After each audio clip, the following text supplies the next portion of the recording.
Every lender, that's the first question they're going to ask is break down the revenue mix, project revenue, they're not going to like as much. And they're even going to want to go to like, what are the margins for each of those revenue channels? I would just want to make sure whoever's buying it is okay with it maybe not having huge growth potential, or they have something like Heather was saying, something very specific that makes them the right buyer to grow it, right? Connections to new markets or something like that. So the more I think about this, why is the broker only asking for $300,000 of available capital? I mean, you get Heather's best SBA loan and it's 10% down. Like that's a $3 million purchase price. And we all think it's going to go for more than that.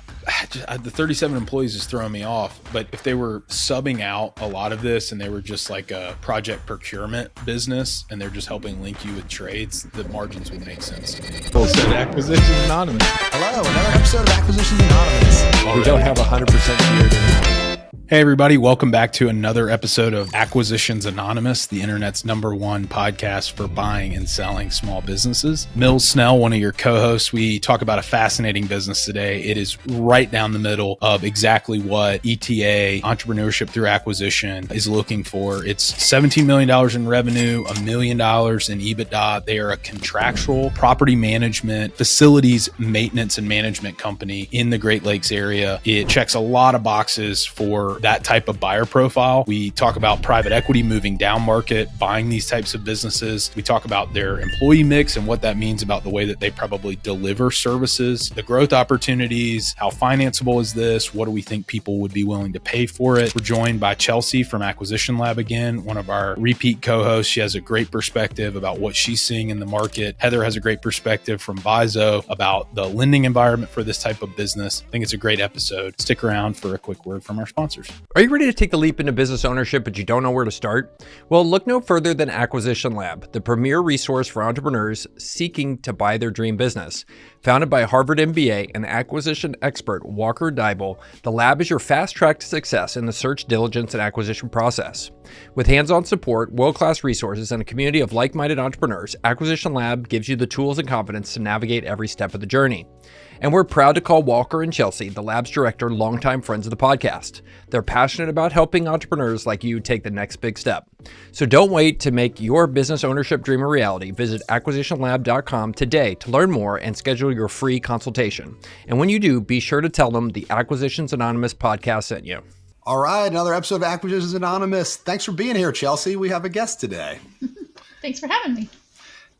So Chelsea, if y'all don't know Chelsea, she is a recurring co-host with us from Acquisition Lab.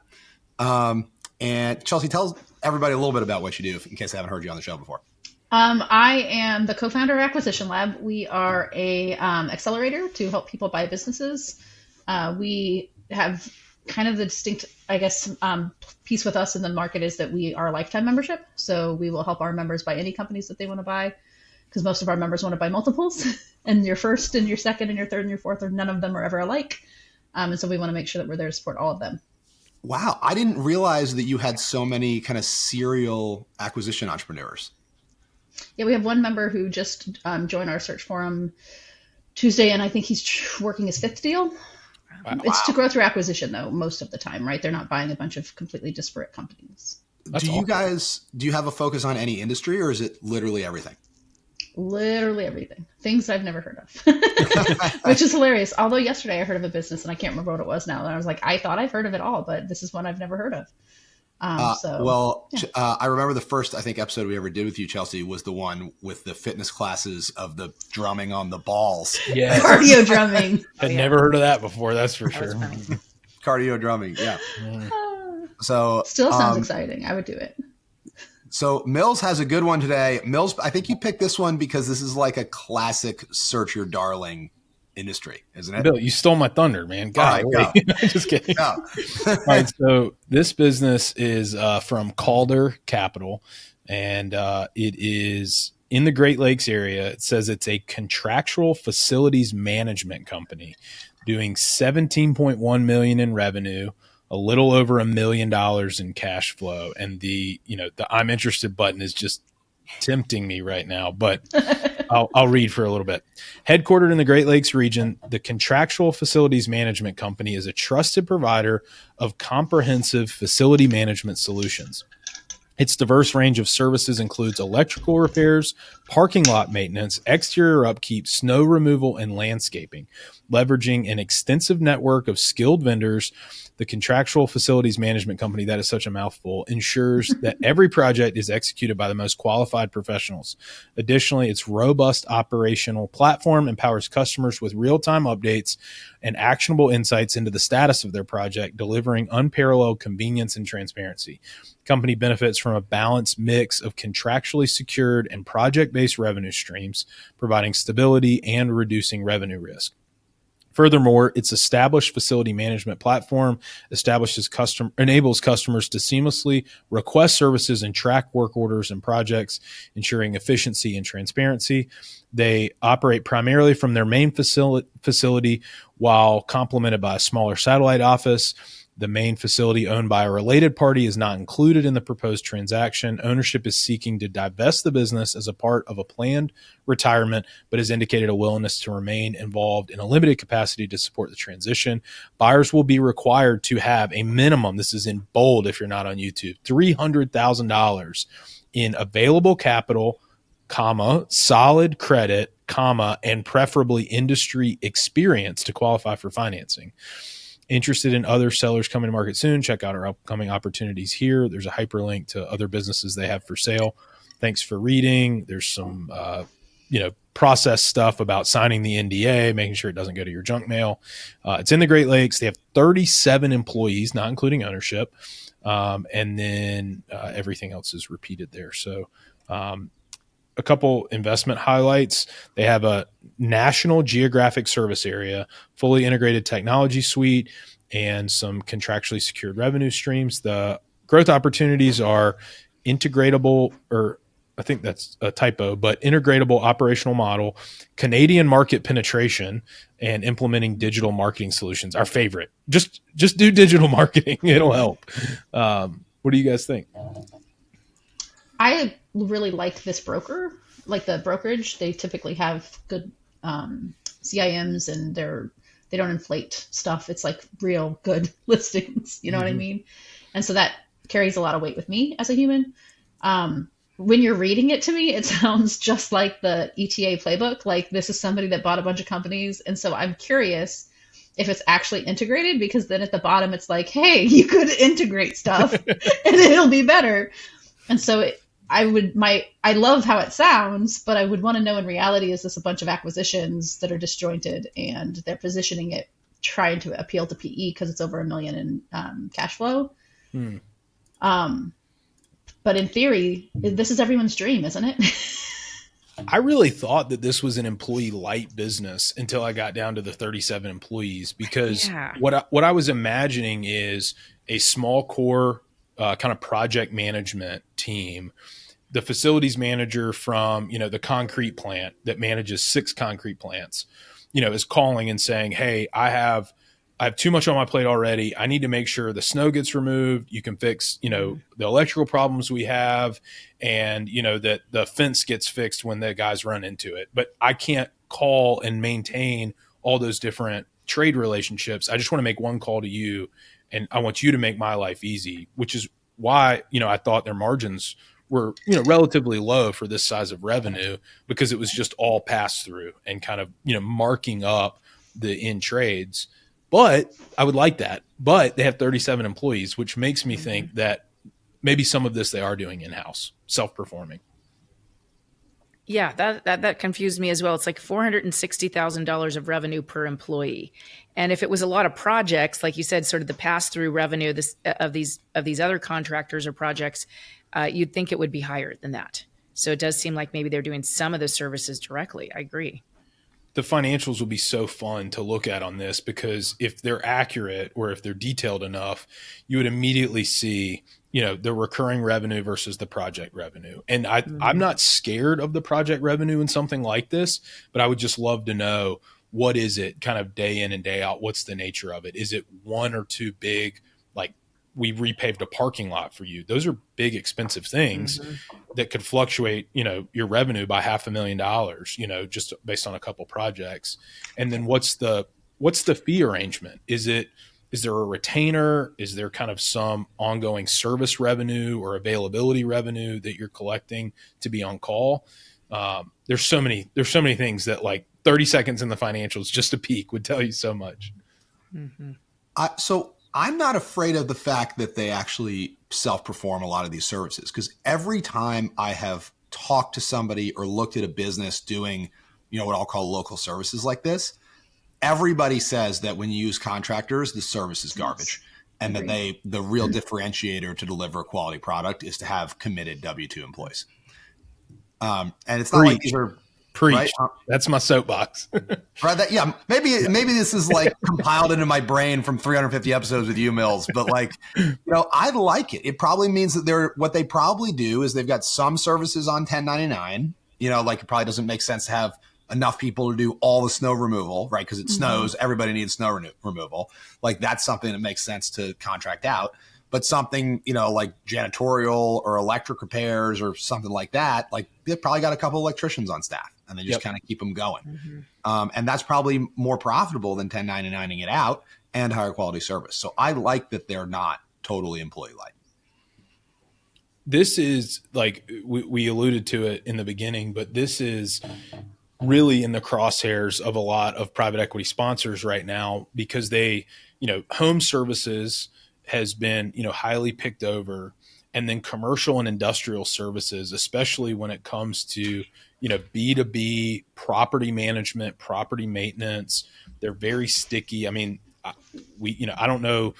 We don't shop around. Like, I'm just thinking about our building. Whenever we need, a new light fixture added outside, or we need, some little kind of annoying thing done, like our garage door, our roll up doors fixed, we don't get 3 quotes. We just get the guy who will show up first because it's disruptive.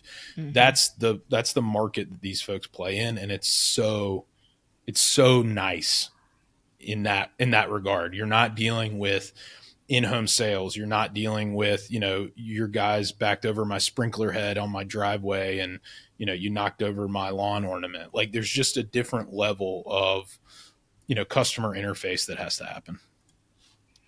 Right. I would want to know about customer churn. I'm with you, Mills. I want to know about the revenue mix. And I think every lender, that's the first question they're going to ask is break down the revenue mix. Project revenue, they're not going to like as much. And they're even going to want to go to, like, what are the margins for each of those revenue channels?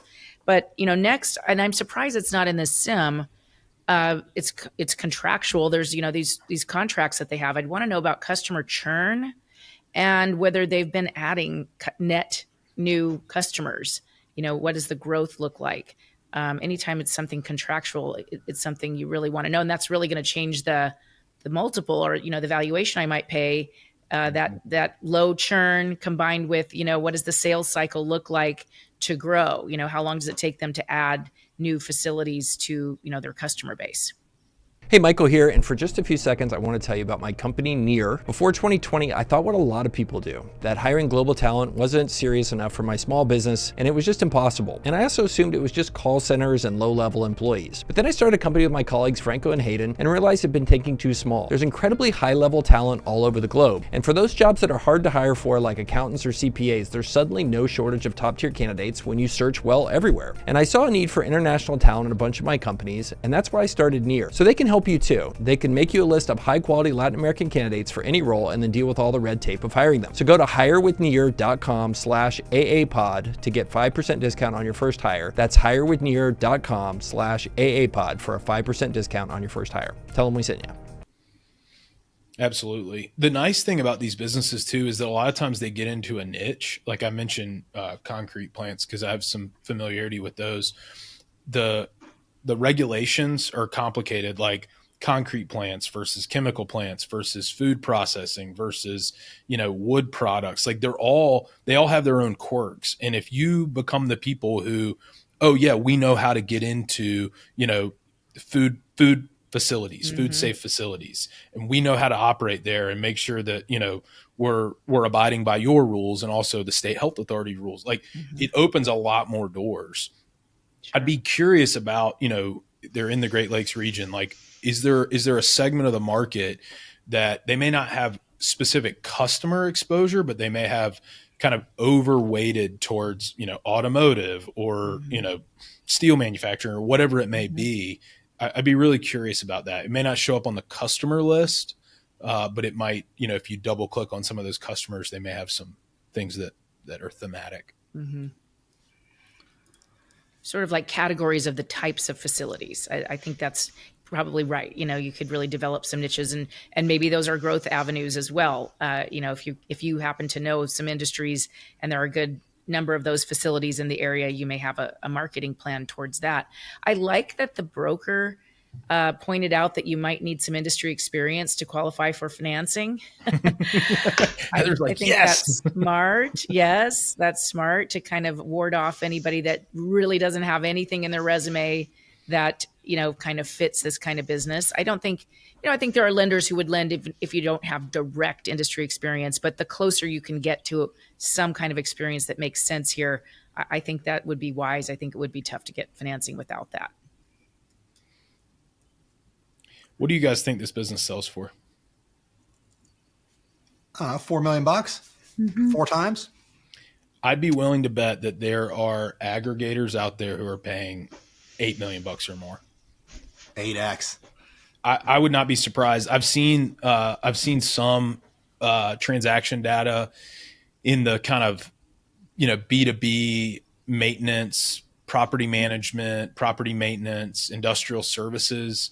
It's like a land grab. They are just trying to aggregate as much kind of revenue and find the synergies later. Elevator, maintenance, parking lot maintenance, industrial, like it screams aggregation to me from some of the books that I've seen. And like, so for that, they just very clearly did value planning, right, to like exit. And so they have allegedly a lot of value levers pulled. And so I could see it going for, if it's all true and this is actually a well-functioning company, I could see it going for 5. If PE gets introduced, I could see it going for 6. This is literally what everyone's looking for. Like if you read it, it's literally what everyone's trying to achieve. And so if they did it and they did it well, my concern for an acquisition entrepreneur is really just growth, right? Yeah. Like they've already pulled a lot of value levers, it sounds like. And so I would just want to make sure whoever's buying it is okay with it maybe not having huge growth potential. Or they have something like Heather was saying, something very specific that makes them the right buyer to grow it, right? Connections to new markets or something like that. So the more I think about this, why is the broker only asking for $300,000 of available capital? You get Heather's best SBA loan and it's 10% down, right? So that's a $3 million purchase price, and we all think it's going to go for more than that. Well, yeah, that's right. That number seems wrong. That's well, in theory, what you hear in the market, right, is that at a minimum, you have to have 5% down, right? And so that could be, at a minimum, it's 5% because maybe the seller's willing to put in 5% on standby to count as the other half of your down payment. So like at a minimum, it needs to be 300. 300 it sells for $6 million. Mm-hmm. Right. I'm wondering, but then you've got to convince the seller to do that, and sometimes Exactly. that means you're just paying 5% higher price. I just think that whole thing is a silly concept as a whole. Yes, it is. But a silly whatever. Concept. Yep. The way I read that was this is what you need to have available for net working capital in addition to the equity at close. So I think you're probably onto something. I think I was reading it the wrong way. They don't. Yeah, most listings don't really tell you anything about working capital because they want to negotiate hard on that. And this is a business where that would be important to know how much is included in the price here. You're going to need some when you're doing projects. A lot of AP, if you're passing through a lot of these on a project management basis, you're effectively floating probably. We just did. We do a fair amount of this work, where we're self-performing it. We're not subbing it out, but it takes a long time for do work at Amazon. We just signed another contract at an Amazon facility. They pay net 90. They're the worst payer in terms of duration. I'm shocked, Mel. Bill's like, I didn't see that coming. But I think that you'd have to really underwrite the payables and the receivables and figure out, how to navigate that. And if you haven't, if you haven't dealt with that dynamic of cash conversion cycle, you could really take a bath in the wrong way. Well, there's also a lot of equipment in this, right? I don't know if parking lot repair maintenance means asphalt or like what that means exactly, but like there's going to be, some capital expenses that they need to be planned for, right? Quite a bit probably, right? When you think about all the equipment that would be required to deliver on this between, fleets of trucks and just the equipment itself. Yep. I do like the business for what it's worth. I can't imagine any of us don't. Is there anything wrong with it? I mean, is there anything you would like to be better? I don't like the margins. Yeah. Yeah, it's a little thin. But like, is that the nature of the beast here in this type of business? It just depends, I think. If you look at it and you realize that, they're the 37 employees is throwing me off. But if they were subbing out a lot of this and they were just like a, project procurement business and they're just helping link you with trades, the margins would make sense to me. But I just think they should be extracting more on a net basis. I like it. I think this is going to go for 5 million plus. Probably. You're right. Someone's going to roll this up. Assuming it's big enough. That's the only, it's only quote unquote $1 million of EBITDA. Mm-hmm. So for an yeah, but I feel like they're aggregator that's dipping not down pretty far these days. Like our members are coming up against PE quite often in smaller deals. Mm-hmm. Especially in sectors like this where they're already active rollouts. Especially when I know that they've gone down to 500 grand in earnings because our members have come up against it in this space. So, and we don't have a ton of members buying like HVAC type companies or anything like that, but like we have had plumbing and electrical and landscaping. And so I would say this is, and that's what it's literally written like an ETA. Like this was the growth plan of like 5 years post close. And so they had a clear plan to maximize value upon exit because it looks like they did it. I just want to know what it actually looks like. Like it's packaged up real pretty. Mm-hmm. And Calder's good. Like I do trust their listings. Assuming not all brokers are, created equal, but I've liked every broker I've ever interacted with there. And so I have to believe that it's a high quality business or they probably wouldn't be bringing it to market. But I would definitely want to go check to make sure it wasn't a bunch of disparate, unconnected, that it wasn't like a tangled mess in an effort to make more money. Yeah, like we acquired a pressure washing business, a landscaping business, and a parking lot maintenance business. And then we just happen to know a guy who's an electrician. And like, look, it's really pretty. And it's like, actually, that's a mess. Yes, right? Like, okay. And that's what made me concerned down below when it said about something about integrating. I'm like, oh, shit. Mm-hmm. Like, it sounds really pretty. But if you're going to just hand me a bunch of completely unconnected businesses that don't make any sense. Yeah. And I find it interesting that they didn't do digital marketing. Like that was the one thing missing that everybody's like, just add ads and it'll be great.